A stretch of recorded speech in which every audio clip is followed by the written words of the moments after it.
Hello আমার ইউটিউবের মিষ্টি বন্ধুরা, সবাই কেমন আছো? বৃষ্টি কিন্তু চারিদিকে হচ্ছে আর আমি কিন্তু খুবই ভালো আছি। এই ওয়েদারে কিন্তু ঠান্ডা ঠান্ডা, বেশ কদিন আগে থেকে কিন্তু প্রচণ্ড গরম পড়েছে, কিন্তু একদম ভালো ছিলাম না। আজকে ভিডিও সেইভাবে সকালে ভ্লগ ভিডিও দিইনি, তাই জন্য বিকেলের ভিডিওগুলো অবশ্যই দিচ্ছি। আর তোমাদেরকে বলেছিলাম আমি 5টার মধ্যে আমি নিশ্চয়ই ভিডিও দেবো, প্রত্যেক দিন বিকেল 5টার মধ্যে, আবার সকালবেলায় 12টার আগে ভ্লগ ভিডিও দেবো। তো যাই হোক, আমি আজকে একটা ভিডিও নিয়ে এসেছি, সেটা হচ্ছে ফেসে তোমরা কোন ধরনের টিস্যু ব্যবহার করলে ফেসটা কিন্তু টান টান হবে আর সুন্দর হবে। আমরা মেকআপ করার আগে কিন্তু ফেসটা ক্লিন করে নিই ক্লিনজিং মিল্ক দিয়ে, তাই তো? এবার ধরো সবার কাছে কিন্তু ক্লিনজিং মিল্ক থাকে না, তখন আমরা কী দিয়ে ক্লিনজিং মিল্ক কী ইউজ করব, নাকি যা আছে তাই দিয়ে? ফেসটা পরিষ্কার করতে গেলে আগে তোমাদেরকে সবার প্রথমে কিন্তু নারকেল তেল দিয়ে পুরো ফেসটা কটন দিয়ে তোমাদের তুলো দিয়ে পরিষ্কার করে নিতে হবে। এবার আসো, শুকনো কটনে কিন্তু নারকেল তেল দিলে একদম স্কিনটা নষ্ট হয়ে যায়, তাই তুলোটা কিন্তু হালকা ভিজিয়ে নেবে। অনেকের কাছে কিন্তু ক্লিনজিং মিল্ক আর কিন্তু টিস্যু বা ওয়েবস থাকে না, যেমন জনসেন্স, তারপরে হিমালয়া টিস্যু, কিন্তু এসব থাকে না। কারণ কি, সবাই কিন্তু আমরা কিনে ঘরে রাখতে পারি না, যাদের টাকা আছে বেশি তারাই কিন্তু রাখে। তো আমি এগুলো কিনে রেখেছিলাম, আমার যেহেতু সাজাতে যেতে হয় তাই জন্য আমি এগুলো কিনে রেখেছি। আর আমি তোমাদের এই ক্লিনজিং মিল্কের কথা বলছি, যাদের স্কিন খুব দাগ আছে, একদম গ্লোরিয়াস নেই, একদম ভালো স্কিন দেখতে না, তারা যদি রোজ একটা আয়ুরের ক্লিনজিং মিল্ক কিনতে পারো, আর সেটা দিয়ে যদি ওয়াইপস দিয়ে, এই যে দেখো আমার হাতে একটা হিমালয় ওয়াইপস, এটা কিন্তু দিয়ে যদি মুখটা প্রতিদিন পরিষ্কার করতে পারো, তাহলে কিন্তু মুখের স্কিন এতটা গ্লো হবে আর দাগ ছোপ এত তাড়াতাড়ি নষ্ট হয়ে যাবে তোমরা ভাবতেও পারবে না। এবার আসো, কোকোনাট অয়েল দিয়ে যারা মুখ পরিষ্কার করো, সেটাতেও সেম। কোকোনাট অয়েল দিয়ে কিন্তু মেকআপ তোলার একটা মধ্যম উপায়।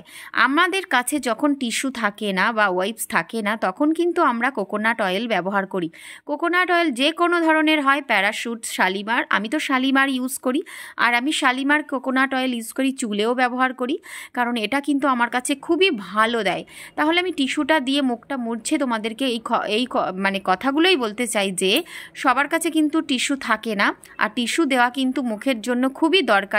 কারণ আমরা গামছা পাই, যে কোনো কাপড় চোপড় পাই, মুখ দিয়ে কিন্তু ঘষা শুরু করে দিই, সেটা কিন্তু ভীষণই ক্রিজ পড়ে যায়, আর কিন্তু 5 লাইন্স হয়ে যায়, উইঙ্কলস পড়ে যায়, যেটা কিন্তু হাসলে পারে চোখের কোনায় ভাঁজ, এই জিনিসগুলো কিন্তু খুব তাড়াতাড়ি চলে আসে।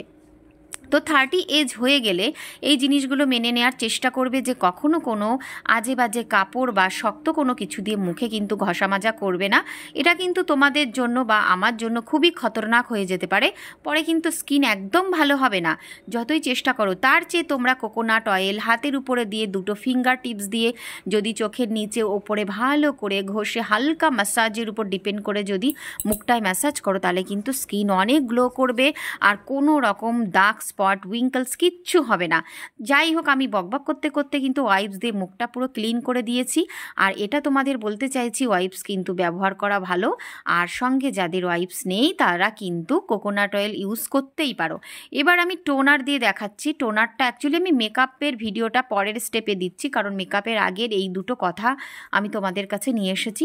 টোন অ্যাকচুয়ালি স্কিনটা টান টান করবে আর অনেকক্ষণ মেকআপটা ধরে রাখবে, যাতে ফ্লোলেস থাকে, সুন্দর থাকে। সব কিছুর জন্য কিন্তু টোনার অবশ্যই দরকার। তোমরা কিন্তু মুখটা পরিষ্কার করে নিলে তারপরে কিন্তু টোনার দেবে, টোনারের পর কিন্তু ময়শ্চারাইজিং দেবে, আমরা সবাই জানি। তো টোনারটা কিন্তু আমি আয়ুরের ইউজ করি, যে যার মতন পারো ভালো ইউজ করতে পারো। তো আজকের ভিডিওটা এখানেই, আমি মেকআপের ভিডিও খুব তাড়াতাড়ি নিয়ে আসতে চলেছি।